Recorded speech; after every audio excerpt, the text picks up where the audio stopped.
नमस्कार। एक और टिप्पणी के साथ मैं तुल चौरसिया। आप चाहे जितने एआई सबमिट करवा लें, दुनिया आपका यही वाला चेहरा देख रही है और इसी से आपको तौल रही है। छोड़ो बड़े भाई, और छोड़ो बेटा, छोड़ो छोड़ो छोड़ो और छोड़ो छोड़ो बेटा, अरे रहने। यह वीडियो बदायूं जिले का है। यहाँ एक हिंदुवादी संगठन का मनबढ़ गुंडा खुलेआम अब्दुल आरिफ और जावेद को थप्पड़ मार रहा है, गालियां दे रहा है, टोपी उतारने की धमकी दे रहा है। आरोपी का नाम अक्षय है। घटना 15 फरवरी की बताई जा रही है। तीनों पीड़ितों का अपराध बस इतना था कि अक्षय जिस रास्ते से स्कूटी से जा रहा था, उसी रास्ते से ये तीनों भी पैदल जा रहे थे और इससे मवाली का अहंकार चोटिल हो गया कि उसे रास्ता नहीं दिया गया।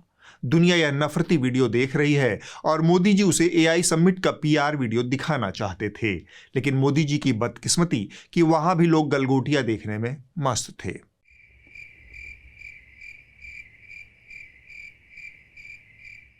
गलगोटिया और कुत्ते से आपको क्या ध्यान आता है? मसलन मुझे ध्यान आता है धोबी का कुत्ता, न घर का न घाट का। यह तो गलगोटिया पर शब्दशः लागू होता है, लेकिन कोई अगर कहे कि कुत्ते की पूंछ टेढ़ी की टेढ़ी, तो आप कहेंगे यह भी गलगोटिया पर लागू होता है। फिर कोई कहे कि किस्मत खराब हो तो ऊंट पर बैठे आदमी को भी कुत्ता काट लेता है, तो आप फिर कहेंगे कि यह भी गलगोटिया पर लागू होता है।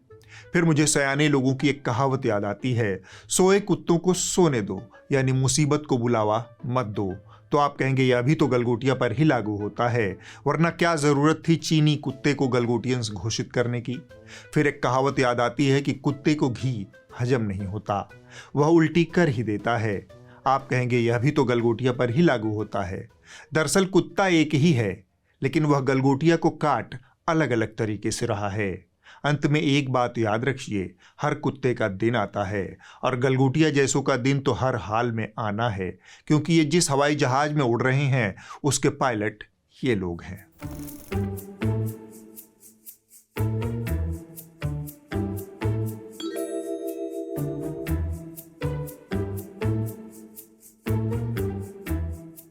तो आप गलगोटिया के दिन फिरने की सिर्फ उम्मीद नहीं बल्कि भरोसा रखिए और कुर्सी की पेटी बांध लीजिए। इस मौके पर मैं अपने अग्रज मित्र और वरिष्ठ व्यंग्यकार संपत सरल का एक व्यंग्य लेख का छोटा सा हिस्सा सुनाने जा रहा हूं।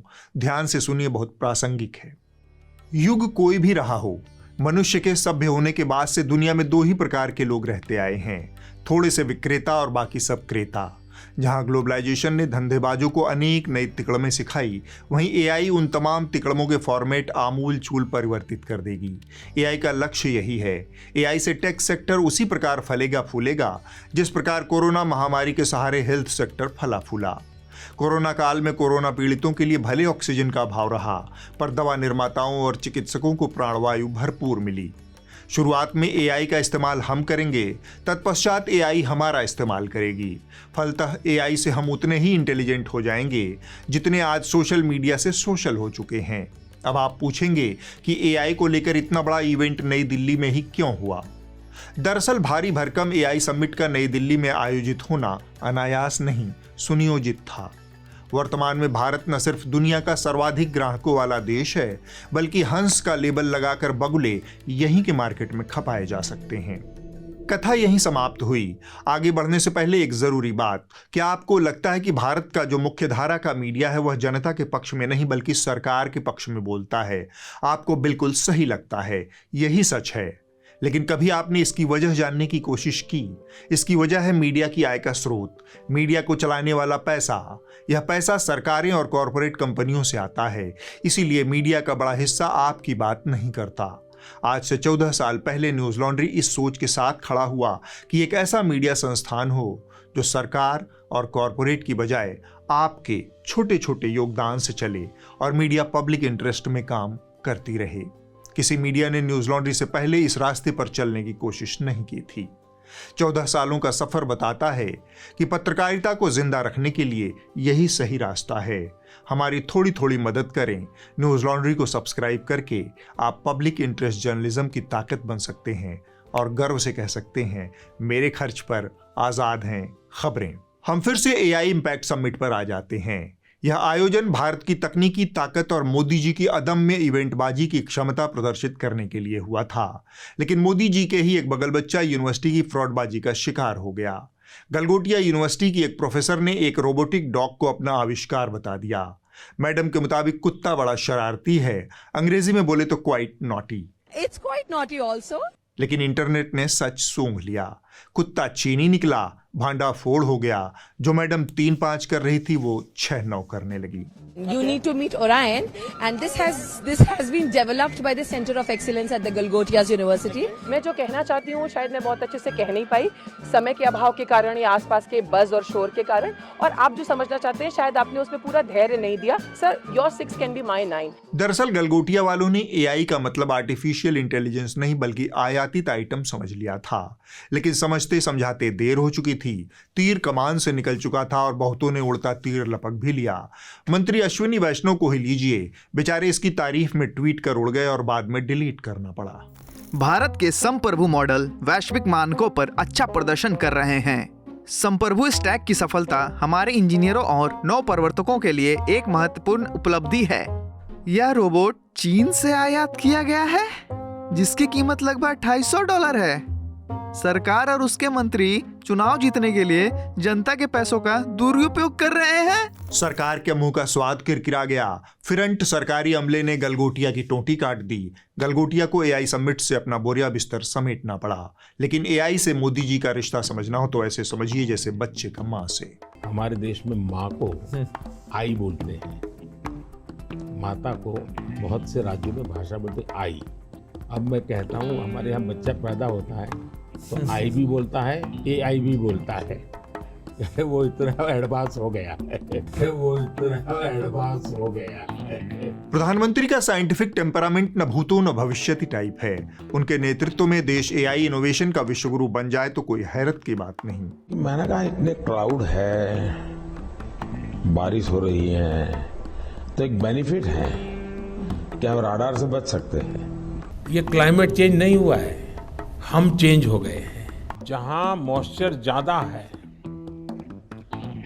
वो हवा में से वाटर शक करके अगर क्लीन ड्रिंकिंग वाटर भी प्रोड्यूस कर सके, बर्तन को उल्टा करके उसमें छेद करके एक पाइप डाल दी और जो गटर से गैस निकलता था वो पाइपलाइन से उसके अपने चाय के ठेले में ले लिया और वो चाय बनाने के लिए उसी गैस का उपयोग कर करके चाय बनाता था। लेकिन मोदी जी से कोई क्या पूछे? नरेंद्र मोदी से क्या सवाल पूछेंगे? नरेंद्र मोदी तो सवाल से ऊपर हो गए हैं। नरेंद्र मोदी से क्या सवाल पूछेंगे? नरेंद्र मोदी तो सवाल से ऊपर हो गए हैं। यही साइंटिफिक टेम्परामेंट हमें विश्वगुरु आया गुरु घंटाल एक्सप्रेसवे तक ले जाएगा। वैसे मोदी जी के इवेंट प्रेम और फोटोबाजी के कारण भी यह पूरा समिट काफी भसड़ की चपेट में रहा। समिट के पहले ही दिन प्रधानमंत्री अपने लाव लश्कर के साथ वीडियोबाजी करते नजर आए। प्रधानमंत्री के सुरक्षा प्रोटोकॉल के चलते काफी अव्यवस्था का आलम रहा। कुछ प्रतिभागियों के सामान चोरी होने की शिकायत भी हुई। प्रगति मैदान में चल रहे भारतीय एआई इम्पैक्ट समिट में हाई सिक्योरिटी जोन से एआई फिटनेस वेरिएबल चोरी होने से सुरक्षा एजेंसियों में हड़कंप मचा हुआ है। ये चोरी भी उस समय हुई जब प्रधानमंत्री नरेंद्र मोदी समिट का उद्घाटन करने भारत मंडपम पहुंचे थे। हालांकि दरबारी मीडिया ने इस अराजकता पर कोई सवाल नहीं किया। उसने समझाया कि बड़ी हिट फिल्में लगती हैं तो धक्का मुक्की होती है। भाई बड़ी हिट पिक्चर लगती है तो भीड़ ज्यादा होती है, धक्कम धुक्की होती है। एआई समिट का भी कुछ ऐसा ही हाल है। यह नया फार्मूला है, यानी अव्यवस्था भी अब ब्लॉकबस्टर सक्सेस का सर्टिफिकेट है। अगर इस तर्क को मान लें तो फिर 20 फरवरी को जो कुछ हुआ, क्या उसे ब्लॉकबस्टर फिल्म का क्लाइमेक्स समझना चाहिए? यूथ कांग्रेस कार्यकर्ताओं ने एआई समिट में टी शर्ट उतारकर पीएम मोदी के खिलाफ पीएम इज कॉम्प्रोमाइज्ड के नारे लगाए।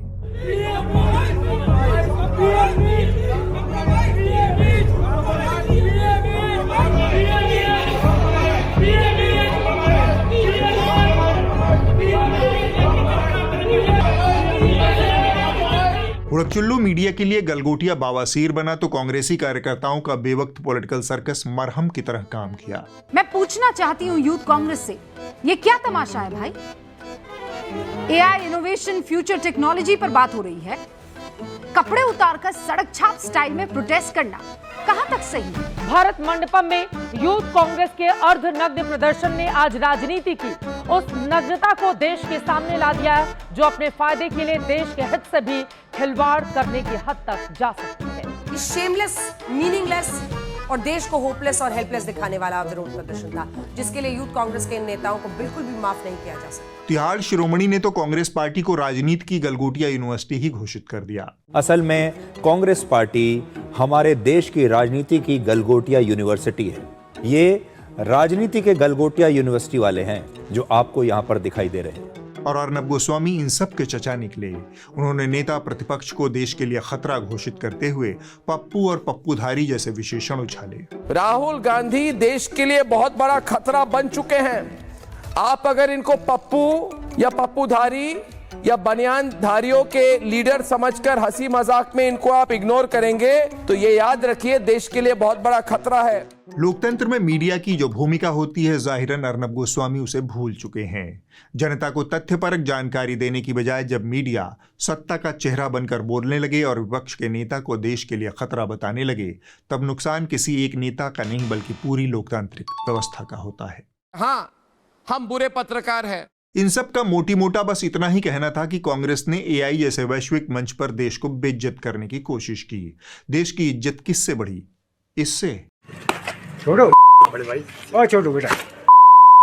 और अगर इससे भी नहीं तो आप दुनिया भर के मीडिया को देख लीजिए, पता चल जाएगा किसकी इज्जत किससे बढ़ी। Modi's AI unity pose turns awkward for Altman and Amodei. Long queues and confusion mar first day of India's landmark AI summit. Embarrassment. International media, netizens scrutinize Indian universities' false claim about Chinese robodog at AI summit. Modi's chaotic AI summit showed India's clout and constraints. Chaos, confusion, and $200 billion dreams. What I saw at India's AI summit. यह सब मोदी जी की दी हुई विरासत है, जिस पर नाज करने का हक सिर्फ हुड़क-चुल्लू एंकराओं को ही नहीं है। चाहे तो आप भी थोड़ा सा नाज कर सकते हैं। खैर, यूथ कांग्रेस के कार्यकर्ताओं ने जो किया उसकी आलोचना होनी चाहिए। यह बेवकूफ़ाना हरकत थी। एआई समिट राजनीतिक विरोध का मंच नहीं था। अब हम फिर से लौटते हैं उस जरूरी गलगोटिया के सवाल पर। सरकारी न्यूज़ चैनल डीडी न्यूज़ ने इस काम को कैसे अंजाम दिया? आखिर एक प्राइवेट यूनिवर्सिटी को इतनी कवरेज सरकारी चैनल पर क्यों मिल रही थी? Education is so crucial, and AI, which is going to be the future, AI education becomes even more important. Universities like Galgotias are pioneering branch education for the people, for the students, to take India forward to becoming a Viksit Bharat by 2047. DD news वाले देश की प्रतिष्ठित IITs को न दिखाकर गलगोटिया पर मेहरबान हैं और उसे गलगोटिया के फिजूल दावों को वेरीफाई करने की सलाहियत तक नहीं है। गलगोटिया जैसी यूनिवर्सिटी को समिट में 155 वर्ग मीटर का पैवेलियन मिला, जबकि उसी जगह पर मौजूद देश की प्रतिष्ठित IIT Bombay, IIT Madras, IIT Kharagpur, IIT Gandhinagar और आईआईटी कानपुर स्थित ऐरावत रिसर्च फाउंडेशन को कुल मिलाकर 130 वर्ग मीटर का स्पेस अलॉट हुआ। अब आप सोचिए कि गलगोटिया का प्रताप कैसे भारत की विश्वस्तरीय पहचान रही आईआईटीज के सिर पर चढ़कर नाच रहा था। गलगोटियाज यूनिवर्सिटी को इस समिट के एक्सपो में 155 वर्ग मीटर जैसा बड़ा बूथ मिला, जबकि इसी हॉल में मौजूद 4 आईआईटी और एक सरकारी रिसर्च फाउंडेशन को मिलाकर मात्र 130 वर्ग की जगह मिल पाई। वैसे इस उलटबाजी पर किसी को हैरान नहीं होना चाहिए। जब यूनिवर्सिटी की फोटो एल्बम में सरकार की आधी कैबिनेट मुस्कुरा रही हो तो भौकाल का ओवरफ्लो होना स्वाभाविक है। मोदी जी 2014 में ही गलगोटिया को टॉप प्राइवेट यूनिवर्सिटी का तमगा दे चुके हैं। यूपी के सीएम योगी इसके समारोह आयोजनों को चमकाते रहे हैं और इसके बदले में गलगोटिया यूनिवर्सिटी भी बीजेपी के नैरेटिव का खुला समर्थन करती रही है। विकसित भारत 2047 मात्र 3 शब्द ही नहीं है। यह भारतवर्ष को चाइना और अमेरिका से आगे ही नहीं बल्कि पुनः सोने की चिड़िया बनाने की ओर महत्वपूर्ण कदम है। हमारे विश्वविद्यालयों को पारंपरिक शिक्षा से आगे बढ़ना चाहिए और artificial intelligence, data science, space engineering, semiconductor जैसे अत्याधुनिक क्षेत्र में उत्कृष्ट के केंद्र बनाने चाहिए। विकसित भारत का रोड मैप एक मजबूत, दूरदृष्टि, उच्च शिक्षा प्रणाली के बिना अधूरा है। साल 2020 को ही लीजिए, दुनिया वायरस का तोड़ वैक्सीन ढूंढ रही थी, तब हम बालकनी में बर्तन बजा रहे थे। उसी दौर में इस यूनिवर्सिटी के कैंपस से एक रिसर्च पेपर निकला जिसमें कहा गया कि थाली घंटी के ध्वनि कंपन से कोरोना वायरस ढेर हो सकता है। इतना ही नहीं, साल 2024 में लोकसभा चुनाव के दौरान नई दिल्ली में कांग्रेस मुख्यालय के बाहर छात्रों के एक समूह ने वेल्थ डिस्ट्रीब्यूशन और इनहेरिटेंस टैक्स के मुद्दे पर विरोध प्रदर्शन किया था। इस दौरान खुद को गलगोटिया यूनिवर्सिटी का छात्र बताने वालों ने जो किया वह इतिहास के पन्नों में दर्ज हो गया। यहाँ जो प्रोटेस्ट है वो वेल्थ डिस्ट्रीब्यूशन आप नारे लगा रहे हैं और इनहेरिटेंस टैक्स पे, वो क्या है? वो ऐसा है कि जैसे वेल्थ डिस्ट्रीब्यूशन, सर आगे बात कर लीजिए। अच्छा, ये प्रोटेस्ट किस लिए है? सब बीजेपी को ये क्या लिखा है आपके बोर्ड पे, पढ़ के बताइए क्या लिखा है। माँ बहनों के गहनों पर ना नजर जाड़ो, नजर गड़ाओ, नजर गड़ाओ। नो प्लेस फॉर अर्बन मैक्सेल इन विकसित भारत। क्या मतलब हुआ? सर पता नहीं। कहाँ से आए आप? हम गलगोटिया यूनिवर्सिटी। वैसे गलती न तो गलगोटिया के इन छात्रों की थी और न ही नेहा सिंह की है, जिन्हें अब बलि का बकरा बना दिया गया है।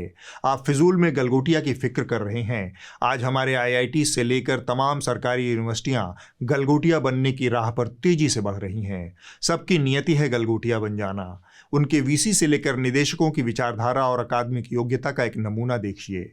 हाल ही में पद्मश्री से सम्मानित IIT मद्रास के निदेशक V कामकोटी ने दावा किया था कि गाय के मूत्र में एंटी बैक्टीरियल और एंटी फंगल गुण होते हैं।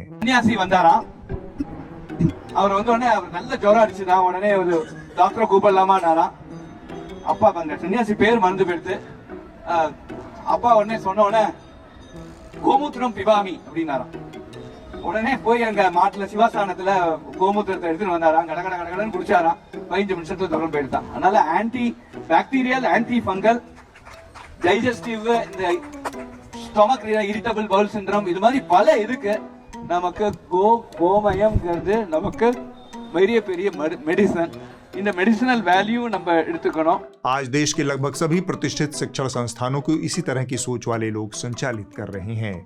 दूसरी तरफ दरबारी मीडिया है जो हर तरफ से पैसा पीटने में लगा हुआ है, चाहे सरकार की चाटुकारिता करके या फिर गलगोटिया से गलबहियां करके। आप इंडिया टुडे की कहानी जान लीजिए। Galgotia university India today conclave का स्पॉन्सर रहा है और इंडिया टुडे की 2024 की रैंकिंग के अनुसार गलगोटिया यूनिवर्सिटी भारत के शीर्ष निजी विश्वविद्यालयों में 9वें स्थान पर था। इससे भी मजेदार बात सुनिए, गंगाधर ही शक्तिमान है। नहीं समझे? चलिए मैं समझाता हूं। शायद आपको पता हो कि इंडिया टुडे आज तक वाले एक मीडिया इंस्टीट्यूट भी चलाते हैं। अगर आप इंडिया टुडे मीडिया इंस्टीट्यूट की वेबसाइट पर जाएंगे तो सामने ही स्टार एंकर्स के चेहरे ऐसे दिखेंगे मानो हाथ के हाथ आपसे ब्रेकिंग न्यूज़ पढ़वा देंगे। लेकिन जैसे ही आप वेबसाइट पर थोड़ा किनारे जाकर क्लिक करेंगे तो सीधा गलगोटिया यूनिवर्सिटी की वेबसाइट पर फेंक दिए जाएंगे। वहाँ बड़े बड़े अक्षरों में लिखा मिलेगा गलगोटियाज प्लस ITMI, मतलब क्लास करेंगे ITMI में, फोटो खिंचवाएंगे आज तक वालों के पोस्टर के सामने और डिग्री आएगी गलगोटिया के नाम से। मीडिया इंस्टीट्यूट और गलगोटिया यूनिवर्सिटी का BA honours in digital media and communication course देता है आपको मौका डिजिटल मीडिया और कम्युनिकेशंस की बारीकियां सीखने का, सीधे इंडस्ट्री के दिग्गजों से। ये है इंडस्ट्री एफिलिएटेड कोर्स जहां पढ़ाते हैं आपको देश के नंबर 1 चैनल आज तक और गलगोटिया यूनिवर्सिटी के एक्सपर्ट्स। मजेदार बात यह भी है कि इंडिया टुडे समूह गलगोटिया के साथ AI कोलैब भी करता है। India Today Media Institute and Galgotia's University present AI in Newsroom. खैर, AI का क्या है, वो तो दुनिया बना ही रही है। हमें तो भारत को हिंदू राष्ट्र बनाना है और इसके लिए घर वापसी पहली आवश्यकता है। लखनऊ दौरे पर पहुंचे मोहन भागवत ने एक बार फिर कहा कि भारत में रहने वाले मुस्लिम भी हिंदू हैं, लिहाजा घर वापसी का काम भी तेज होना चाहिए। बकौल मोहन भागवत, हिंदू राष्ट्र की दूसरी आवश्यकता है हर हिंदू कम से कम 3 बच्चे पैदा करे। 3 से कम हुए तो समाज का अस्तित्व खतरे में पड़ जाएगा। राष्ट्रीय स्वयंसेवक संघ के सरसंघ संचालक डॉक्टर मोहन भागवत ने हिंदुओं से 3 बच्चे पैदा करने को कहा। वैज्ञानिकों के हवाले से उन्होंने कहा कि जिस समाज में औसतन 3 से कम बच्चे होते हैं वो समाज भविष्य में समाप्त हो जाता है। जिनके न खुद बच्चा न बीवी, वो सलाह दे रहे हैं कि आप 3-3 बच्चे पैदा कीजिए। मेरी सलाह है कि ऐसे अनुभवहीन लोगों से परिवार नियोजन की सलाह मत लिया कीजिए। नीम हकीम खतराए जान। जहाँ तक घर वापसी की बात है तो क्यों न मोदी जी एक घर वापसी नाम से नया मंत्रालय खोल दें। यहाँ घर वापसी से संबंधित नई योजनाएं, वजीफे, फ्रीबीज आदि की घोषणा सरकार खुद कर दिया करेगी। बजट में इसके लिए अलग से बजट का प्रावधान होगा। धर्म परिवर्तन के लिए लॉलीपॉप स्कीमें होंगी।